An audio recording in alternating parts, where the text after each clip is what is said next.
Is it time? Yeah, it's time. Welcome to the True Craft Podcast. I am your host, Chris Farmand, and I'm joined by co-host, Katy Noel. This time around, we are all about one thing: killer conversations with close friends about the state of craft. Oh, it's going to be good. I hope to open the box on fresh topics while honoring the path that got us here. Let's do it.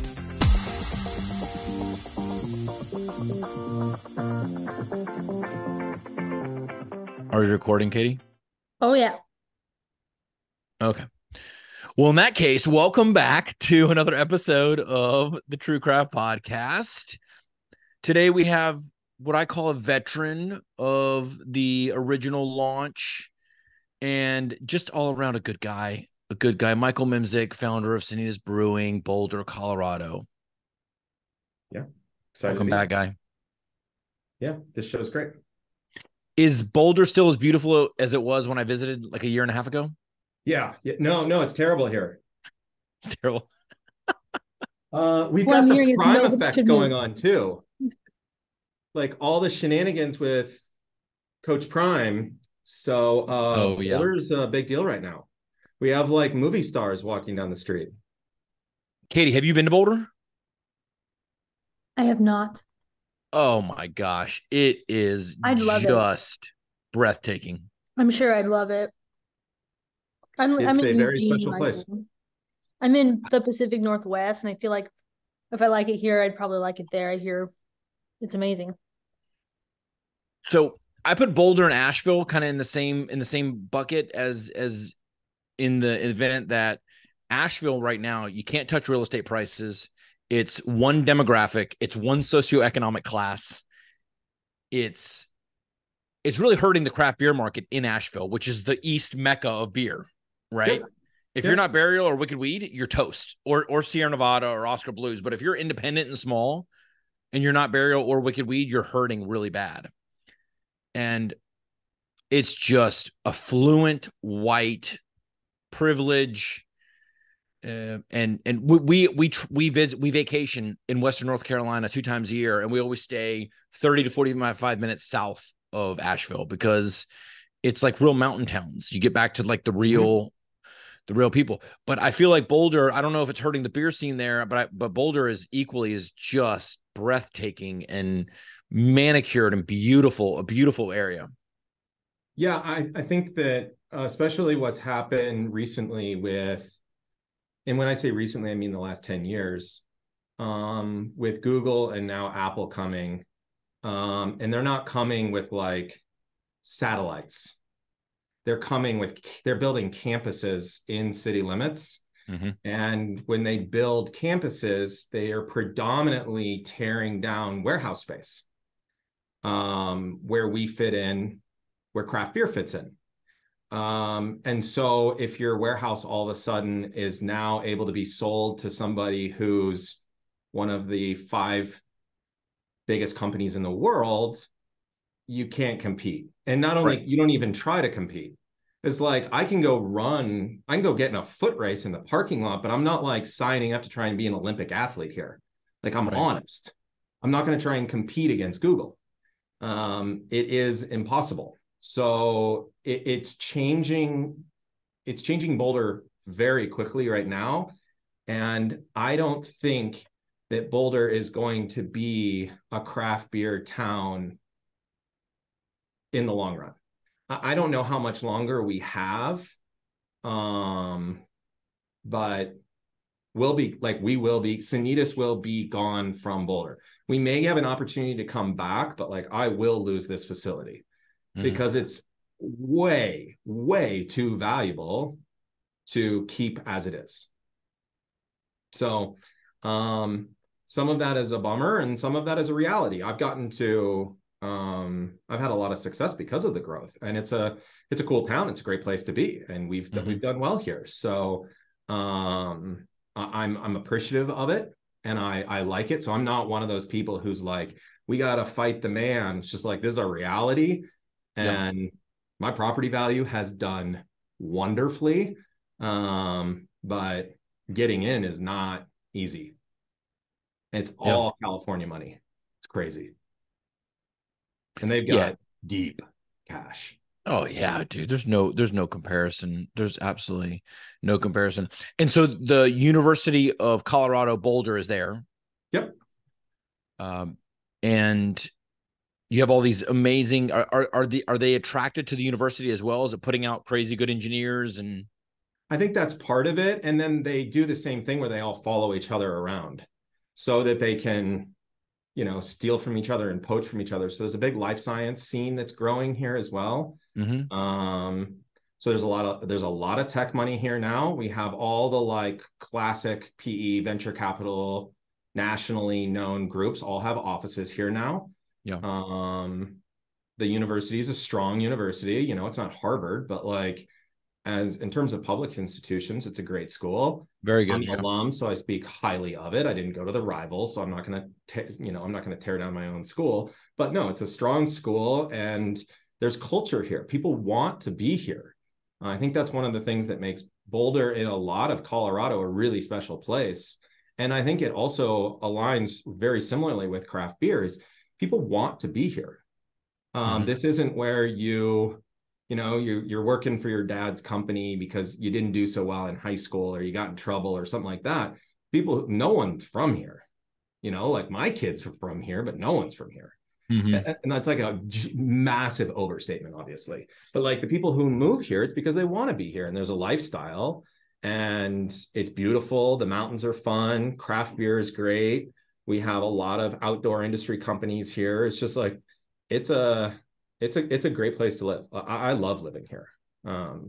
So I'm proud of my town. Nice. So before we get into the topic, tell us about your recent opening of second location. How's that going? Yeah. In June, we opened our second tap room.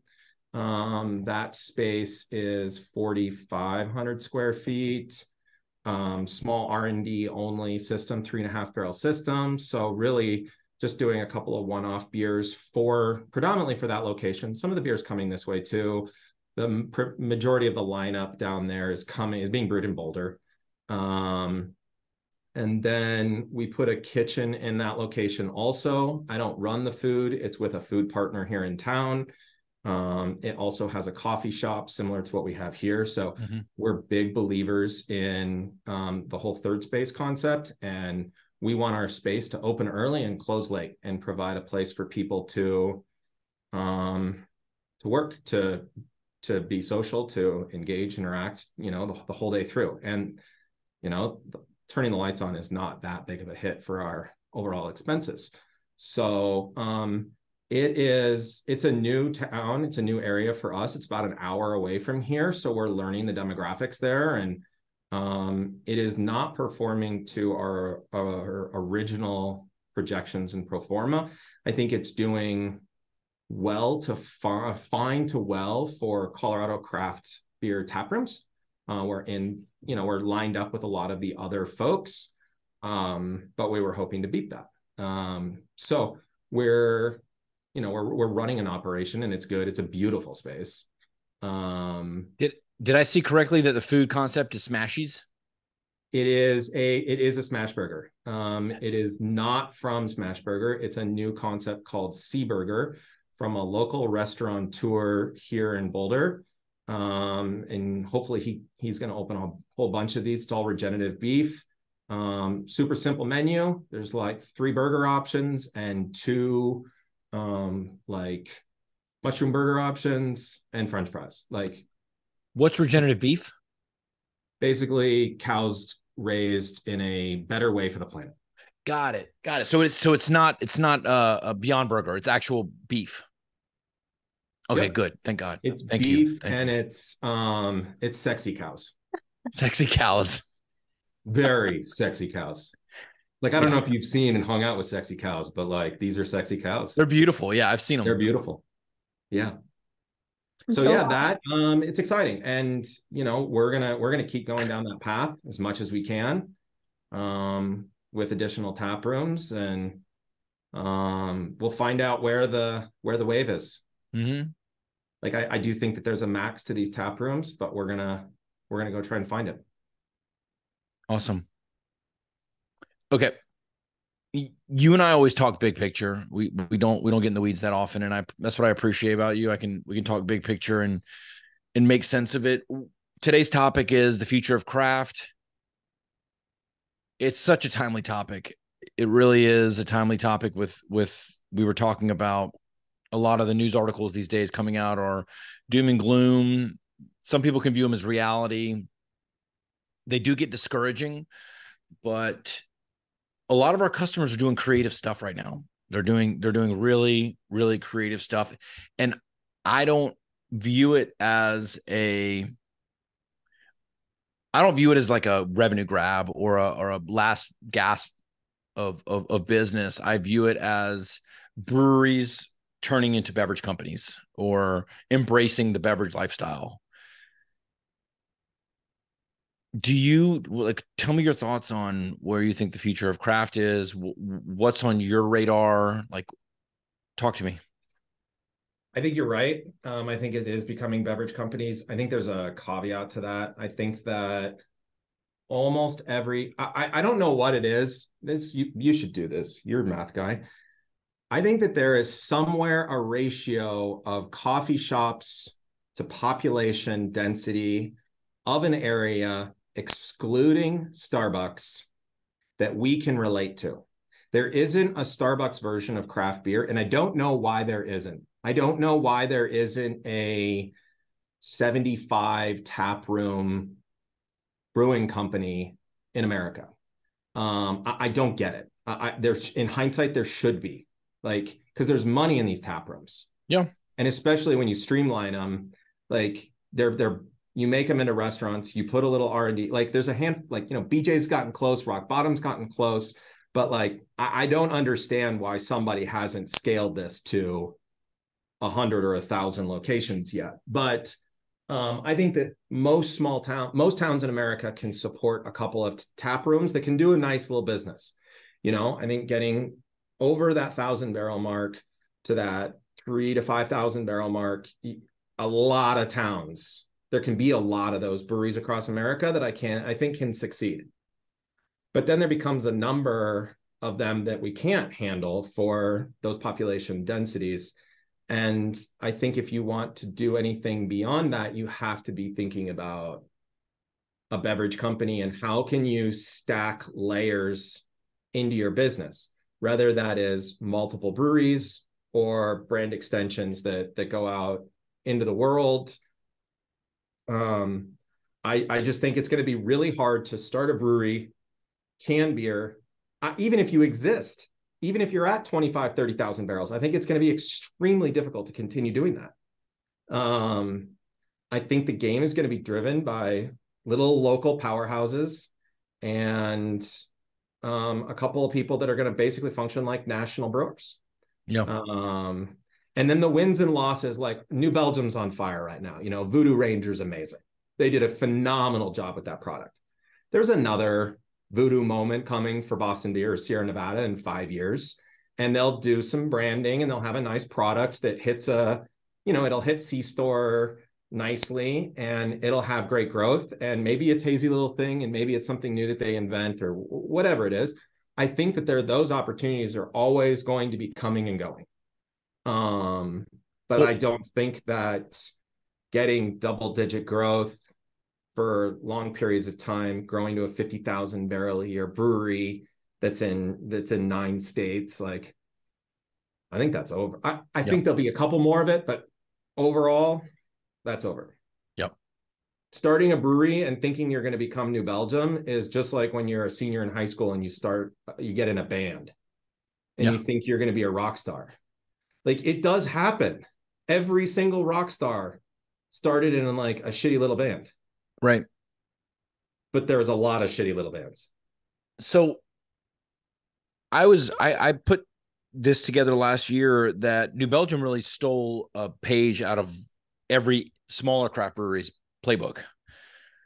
And I say that because what did craft breweries do from 2015 to 2020 is they had can releases out of their tap room, high ABV, hype, good labels, good times. They just did that on a way larger scale. They took a high ABV product, they stuck it, they put a good brand family behind it, and have blown it out. And I do think you're right. There'll be cycles, right? Voodoo will come and go, and then it's going to be one of the other guys that gets a shot at it. I think there's something else though too. There's two other layers to that New Belgium stuff that I think is really interesting. That I think you're partially right. I think though that one, I think that a beverage company to me is not product first. When you become a full-blown beverage company, you are marketing, sales, finance, product. Right. Like you run on EOS, I run on EOS, but like if you're looking at your accountability chart, the least most important box, quote unquote, at a Coors or a Pepsi or something like that is the product. And I think New Belgium took a marketing first approach to Voodoo. They built an entire ecosystem around branding, and then they brought the product. And I don't think that's what craft brewers do. And I think the craft brewers who start doing that are going to be the ones that win and succeed. So I think that's the one really interesting component to what they did. Two, New Belgium never had an IPA. So they got to massive scale, and they were the top 3, top 5 brewer in America every year since 2005, 6, something like that. I don't know when but they've been big for a while now. And then they joined the party. Like to one of your concept, like the whole white space piece, like they were living. Granted, Amber Ale and like Sunshine Wheat aren't complete white space beers, but like they sold a lot of that Abbey. Yeah. As especially a guy who's been in Colorado and in beer since early 2000s, like they sold a lot of not IPA. Right. And then they joined the party. So I think that's I think that's a layer too. But do you think price has anything to do with it as well? Yeah, and the C-store, the whole C-store game. Yeah. That 19.2, like you read the data, obviously, but like no one is touching them in that C-store game in that 19.2. And it's like, it took craft beer, all that stuff that Bart's been talking about of like, when we get to 10%, for, years. And we finally got to a big enough industry or a mature enough industry where I think that regular people just grab it. But now I think it's those road sodas. It's that beer on your way home. And it's the buzz on your way home. Yeah. It's a buzz. It's not a beer. I mean, it's a heavy beer. Yeah, it's a 19.2. You can get them in the mid 8s. And like, obviously, I mean, I'm not promoting that. New Belgium's not promoting that, but let's say what it is. Right. It's a C-store beverage in a 19.2 format that's not designed for you to sit on the couch with. Because if you're going to sit on the couch, you get a 6-pack because everybody prefers beer cold. Almost everybody. Like you get the same thing, but you get a bang for your commute. Right. And I think that is a space that we as an industry have mostly stayed out of because, looking back at bomber era and bomber days, you could do that with a bomber, but that's not what we did with bombers. Right. So bomber was community. It was table. It was bringing people together. It wasn't selfish. Like we talked about that all the time with the can package where, the can versus the 750. We still have some 750s, not a lot. It's all barrel aged. It's a very, very small part of our portfolio, but those are community beers. And we talk about cans as being selfish beers.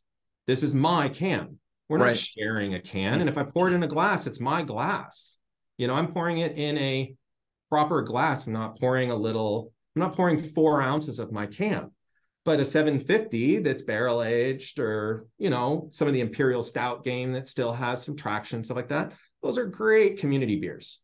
Right. But a 19.2 got selfish again, which I think is really interesting. What do you think has happened to the craft beer drinker? I think he's getting old. I think he looks like us. Like, I can't do it like I used to. Right. I mean, I can, but I shouldn't. I shouldn't have then either, but I Sure. did. I'm not gonna, tonight I gotta play softball tonight. So maybe I'll have like 29 beers, but not like the 40s of my youth. I'm kidding. I love the look. Is it Katy or Katy? Katy. Katy. Katy. I loved the look on your face. I got very, very close to the camera for those Yes. that are not Yeah. watching this. Yeah. Does he actually drink 40 beers in a night? Yeah. I don't want to assume anything. I don't Yeah. know what you do. I think we've gotten old. Yeah. And we're more thoughtful. We're slowing down. We have families. And there's a lot of data that Gen Z's not doing what the elder millennial and millennials were doing. So I think that's a challenge. I remain optimistic that there's going to be a wave in this Gen Z group that's going to come back to craft in some ways. That's the thing. Like, Chris, I'm not going to say how old you are, of course, but like you and I see kids wearing the shit we wore in high school. Yeah. So like all this stuff is cyclical. Right. It's all cyclical. And so that I don't know if all the trends will come all the way back, but it might be that we have to wait out a few years. And I think we have a few really hard years in front of us as an industry. Mm-hmm. And then I think we can have a nice resurgence. And I think that the lay of the land will be completely different. I think it'll still be cool to be in craft beer. I don't think it will be as cool. I don't think it is as cool as it was. But like, it's cooler to be a brewer than it is an accountant. No offense. Right. And like Burn, the dinner party, Chris. Yeah. Boo. Boo, Chris. Yeah. Like the dinner party piece. Yeah. Like, what do you do for a living? Oh, I'm an accountant. Cool, bro. I want to go talk to the brewer guy. Right. I think that will still be the case, especially saying that to you, because you probably know more about the industry than 95% of the brewers out there, but that's not the point of this call. He had to compliment you to counteract our burn. I know. Yeah, but I ended with the compliment. See how I did? Yeah, it's like a Sour Patch Kid vibe. There's a strategy there. That's how you get invited back. So I've been chewing on something lately by hearing all the economic studies about who has all the cash right now and who's just sitting flush with dollars and where has the wealth shifted in general in the US economy. And it's with the boomers, right? It's with the retirees. Who, in your opinion, has anyone done a good job of bridging that gap between craft beer and boomers? Or what are boomers drinking wine? Are they drinking cocktails? Are they drinking Michelob Ultra in a bottle? I don't know. I don't know the answer to that, but I know that's where the dollars are. And why hasn't anybody started to explore that bridge? I think you're right that is where the dollars are, especially when you're looking at like the piles. But that's the thing that's really interesting about being us. That's true for Mercedes, for BMW. Mm-hmm. That isn't true for craft beer because we're cheap. Like we're expensive now compared to where we were, but like you can participate for less than $10. Yeah. So we don't need the boomers. We need drinkers. Mm-hmm. And I think that's one of the things is like, drinkers are always there's a few of us that are very straight line and we're going to stay with the same, like the uncle that only drank Budweiser. Well, he's going to drink it all the way to the grave. And if it's a wedding, he's having a rum and Coke or whatever his drink thing is, right? Right. There's that. But then the rest of us, we're kind of floating around. We're looking around. You go to a dinner party and you see something new or you take a trip. And I think it's very similar to food, like what we cook at my house evolves a lot, and it has to do with where we've been traveling and what friends we've been hanging out with and what other meals and where our inspiration's coming from. I think that the same thing is true for the way a lot of people drink. And I just think that we're in a wave right now that's just not as exciting to be a craft brewer. So if you want to get big and you want to be playing with, multiples of millions of dollars, or, if you want to be playing with more than $10 million in revenue, I think you have to become a beverage company. Yeah. And it's easier and easier, especially in states like Colorado and most of the states now, you can get all the licenses. So do it. Be a brewery, be a winery, be a distillery, make cider, make wine, chase a trend, have some fun, and maybe you get lucky for a couple of years. But if you think that way, and I'm really trying to change my thinking and my future and our future to be that way, is if then you can look at these things and say, let's go do that. But then you see the writing on the wall and you're like, I'm out of RTD. We threw RTD around. We made a little bit of money, but we're not an RTD company. We're a beverage company. Sure. So you don't have to be so emotional. And as craft brewers, I think we've done ourselves a lot of injustice of being emotional about the liquid. And I would never have said this 5 years ago. Never would have said this 5 years ago, because I fell in love with a liquid and it drove my entire life. And so it felt like I would be divorcing the liquid. Right. And I do. So that's where I really do think that there's an opportunity in beverage company. Yeah, sure. It's interesting to me because I think you hit the nail on the head and put words to something that I've been ruminating on, in the sense that I haven't seen an industry that ties their identity so much to the product that they're putting out. And we see that with, in conversations around distribution as well. It's well, it's losing money. It's well, I don't care, because they want that, product they're creating on the shelves. And they care more about that and the ego side than, the profitability element. Yeah. Yeah. And it's easy to say. It's easy. I've learned to say it. Now can I do it? Because that's the crazy part, is so many of us got into this for love and passion. And then we learned that we had to go find profit. Right. And in that order. What do you think it looks like to have a healthy attachment to your product as a brewery owner? I don't know yet. I love the honesty. Yeah. Yeah, I don't know. I mean, I thought that a lot of the BA data on volume for this year and the amount of capacity that's in America and the amount of capacity that's in Colorado is specific. We have Colorado, California, Pacific Northwest, we're the hubs, but we've got the capacity. I mean, right. There's 40,000 15-barrel brew houses in the state of Colorado right now.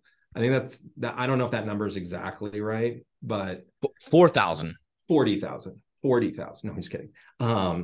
No, I'm joking. Okay. But there might be 100 15-barrel brew houses in the state of Colorado. Yeah. That's insanity. So I think that when all that data came out, and I was like, whoa, the big guys are really down. Mm-hmm. And we're okay right now, but that means that I shouldn't try to chase them. I got to do something different than what they're doing. Otherwise, I'm going to be them. Right. And I'm not going to be there yesteryear. I'm going to be there now. So can I ask you I'm working through this still. Okay. Can I ask you to put your wholesaler hat on for a minute? Do you want to go there, or you want to avoid that? Sure. No, that's fine. Okay. You run a distribution company. Talk to us about what you're seeing on the wholesale side. I think I'm seeing it I'm seeing buyers when we talk about like accounts. Mm-hmm. When I'm saying buyers now, I'm talking about specific accounts. And I know you know this, but like Colorado was a one account state for a really long time, especially from the liquor store pace side of things. So we do have chain now, but we're not we have chain. We have not become a complete chain state. We still have a lot of independent liquor stores. So I talk about buyers, I'm talking about, you know, my customers from the distribution side of things. And they're just a lot more conservative. Mm-hmm. I think that has been like an overall, like across the board, they would have bought 10 and now they're buying 5. Yep. And they'd rather run out and than have too much. They are very quick to the draw to send beer back. Where like it started in craft beer, you know, 15, 20 years ago, we had to be like, oh, that one's getting old. I need to buy that back. And they'd be like, well, we'll figure it out. You know, that tone is long gone where they're like, I don't know, the IPA on the shelf there might be getting a little old. It's like, dude, it's 5 weeks old. Like our beer lasts longer than 5 weeks. So I think they're just acting a lot more conservatively and they're just waiting. If the consumer buys it, they'll replace it. If the consumer doesn't, they kick it out. And they were more emotional, and I think you could sell them more 5-6 years ago. So I think that's a huge adjustment. And I think that lines up with some of that like NBWA data where it's just like the distributors got caught with a lot of extra product. And now the distributors are just holding half as much product or whatever the number was as they were pre-COVID. So I think that's a side of things that is interesting. I'm seeing a lot more action in lager and light lager from craft brewers. I think one of your concepts on the white space, and maybe it's because I wasn't paying as close attention to it as I am now, but I see that. I walk the shelf, I walk the doors, and I'm seeing IPA, lager, white space. And it's like, oh, yeah, Chris had a pretty good idea there, didn't he? So I think from that piece, I think you nailed that philosophy last year or 2 years, whenever you started talking about that. It makes sense. It does, but it's not like when you think about it as a craft beer and when you look at all the data, you always look at like you see this IPA line. And I think that the white space beers don't hit the data. A couple of them start to, but in general, they don't. And so when you're planning from a data perspective, you're not seeing that. And I think there are a lot of wins on that front, which makes it difficult to, I think it's really hard to chase white space. Mm-hmm. You almost like stumble into it through your tap room or through a fan favorite or a weird cult thing, or maybe cult's too strong of a word for our industry these days, but like, yeah, I think you fall into your white space beer. It catches fire by accident. Exactly. Yeah. You're not like, oh man, this weird beer is going to take over. Yeah. No, you're not going to bring back the red ale, but there's like 12 or 15 red ales in America that crush. Right. But I can't just put out a red ale and make a bunch of money on it necessarily. Yep. So no, that's what I feel like I'm seeing. More consolidation. It's hard to be the little guy. Are you seeing the craft shelf shrink? Yeah. We're growing. We've added a bunch of brands. We're adding brands. So I think that is happening. Like when I like the geography in the store, like a little bit. I think we lost a few percent. I don't know how much. 10% with the seltzer shenanigans. We lost space to seltzer for sure.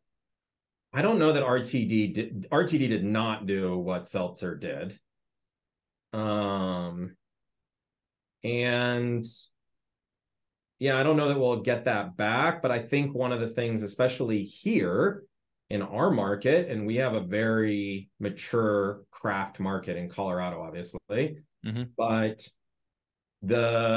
some of that also was taken away from the big guys.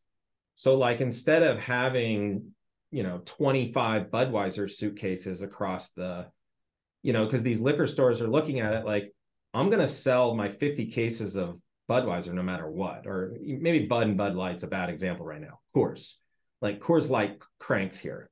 So like, they don't need to have as many points of sale for Coors Light to make their money. And the more diversity that they have in their account, the better they can compete with the grocery store. So I think that there's a spot where we reduced down a little bit, but not as bad as, I don't feel like it's as bad as some of the stories that I've read. Yeah. But maybe I'm not doing them. I'm not like counting every SKU in every account, Well, I think you nailed it on the head earlier in the conversation when you're like, I'm no longer chasing them. It seems to me like you have lined up your business units. You're comfortable with the economics, you're comfortable with the environment, and you're just executing. Yeah, I see a path. You see a path. Yeah, that's amazing. Yeah, I see a path that I believe we can be successful in. I don't think my path is what's crazy is like, the path doesn't look as optimistic as it did 5 years ago. But 5 years ago, I was blowing smoke up my own ass. Right. So I wish I could have had this thinking then. And, hindsight is exactly what it is. Sure. But no, we have a path today, and I believe in it, and we're going to blast down it. But I know today that my chances of swinging and missing and falling down are greater than I thought they were 5 years ago. Yep. And with where we're at with money in the world, you just can't get the emergency parachute with 60 days notice like you could before. Yep. Like, as craft brewers, we just can't go get the debt loads we were once getting. Right. And which I think is a good thing. But if we swing and we start going down the wrong path, we can get ourselves into more trouble more quickly, potentially. Faster. Yeah. Yep. Yeah. So yeah, I don't think it's all doom and gloom out there. And like, I still get to be doing something that I love to do. I think people are more interested in collaborating and from a business side of things, and then M&A conversations and things like that. So I think there's going to be some really cool teams that are going to be built into some cool companies that are going to do fun stuff with brands that are local and regional. And that, to me, that's where the excitement lies. Yep. Reframing and restructuring some of that world of craft beer, because all the brands can't do. We have to have a shakeup. We have to have a major change. Yep. So change is good for a few people and painful for most. Okay, so final question before we wrap this up. If a brewery is looking for their path, can you give them a few tips on how to start to find it? Talk and read. Like, what are you good at? That was the thing that we had to. You said talk to who? Talk to all the other brewers. Yeah. Just keep talking to brewers. Like, and I'm not talking about the dude at the bar. I'm talking to we're all out there. And then find the smartest guy in the room. Find the smartest guy in the room and ask what he's doing. Yeah. Where are you going, man? And how are you going to get there? Right. and build these relationships where you can trust people. And that's something that I've put a lot of effort into, is I am hyper transparent with people, on personal and professional. And my story's crazy, like everyone's, but I have some components to my story that are really interesting for people. So I share that, and they're like, whoa, this guy's not fucking around. I'll be honest with him. And then you build some really awesome relationships, and then you can see what other people are doing, and then like piggyback on what they're doing or avoid what they're doing. I think that's a big piece. And I think that it's really hard for a lot of us. It was really hard for me to be honest about what you're actually good at in your business. Like what you want to be good at, what you think you're good at. And like when somebody like you hammers the books, not knowing what the name of the brewery is, not knowing what the labels look like, just looking in at the numbers and saying, yeah, you're a taproom brewery. It's like, no, I'm a production brewery. It's like, I'm not. I'm a taproom brewery, but I was a production. I told myself I was a production brewery for a long time, and that hurt me. So I think trying to find out who you are and then reproduce what you're good at, Yeah. That's the best thing that I can think to do with all this shit. I like your advice to talk. I think we went close to the vest. Brewers went close to the vest in 2018, 2019, because there was just so many breweries opening, and it was just so frothy, and no one knew what was happening. And then COVID hit, and everyone was in their COVID bubble trying to just make enough beer to sell. And here we are in 2023. And I think it's starting to open back up. I think breweries are talking, all the guild events are happening, and people are just like, there's a difference. There's talking over beers in a crowded room. And there's sitting down. Like a Taylor Swift song. Say that again? Oh, you're like talking over beers in a crowded room. I don't know why it made me think it sounds like a Taylor Swift song. Yeah, I'm a big Swiftie. I can tell. Me too. Sorry, that joke is not appropriate. My wife is. So the Travis Kelce drama, like all the memes, they land because I'm like, yeah, he was a superstar, and I can't name one song that she sings. And my wife's like, oh my God, you're an idiot. I mean, I get it. But anyways, no, I think that the guild events are back, and that's up. And those are the opportunities for us, people like, us as brewery owners who are potentially feeling lost, to look across the room and say, hey, can we get a lunch sometime? Yep. And I mean, it's like what Adam and I have built, and I know he's shared some of that, but like, we have an honest relationship. We use each other. Yep. Like we build on if I have a shit day, I know that I can call him and I can vent, and he's going to give me one piece of advice, but he's also just going to hear me out and be like, I've been there, man, and it hurts. Yeah. And, it's like, it's cheap therapy. So I think that's been very, very important to me, to learn how to navigate this stuff. So I'm always looking for those relationships. Speaking of guild events, are you going to be at the Colorado in a few weeks? Yep. Down in November for like our summit or whatever in Denver. Yeah. Yeah, I will. Are you talking? Derek is talking, but I'm attending. Sweet. Yeah, that's a good one. Yeah, I'm excited. I've never attended that one, and him and I'll both be there, and we'll be networking and just chatting it up.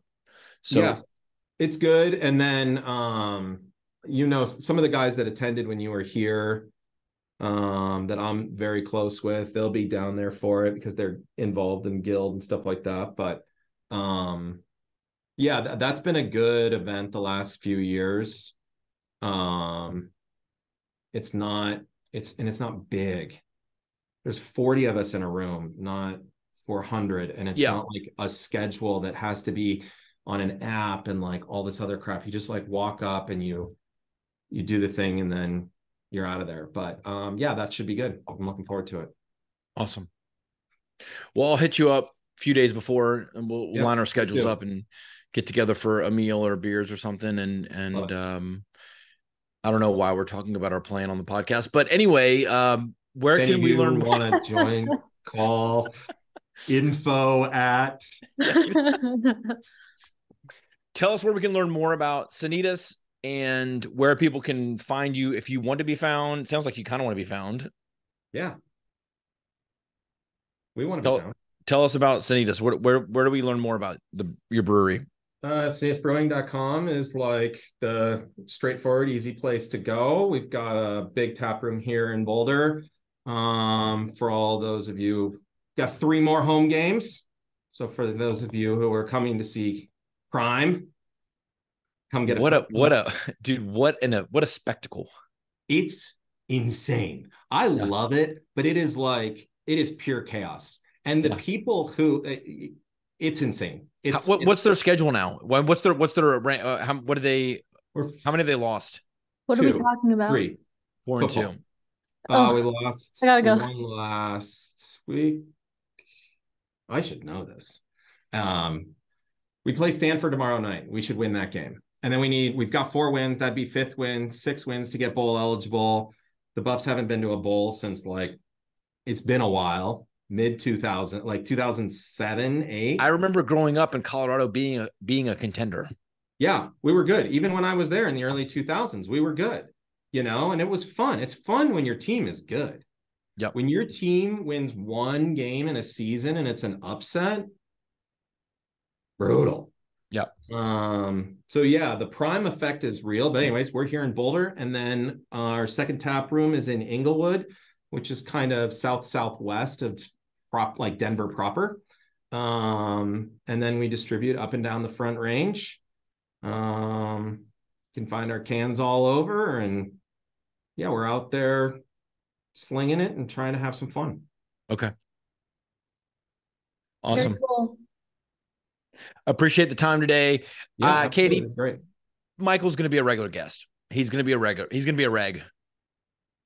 Amazing. Yeah, I love that. I meant to tell you this, and for those, and I'm fine with this. We did one of these where we just talked about EOS the whole time. Right. And I forget the name of the brewery. There's somewhere like upstate Michigan, but heard the podcast, tried to get me from Facebook. My Facebook account has been hacked for 3 months, so I couldn't find them there.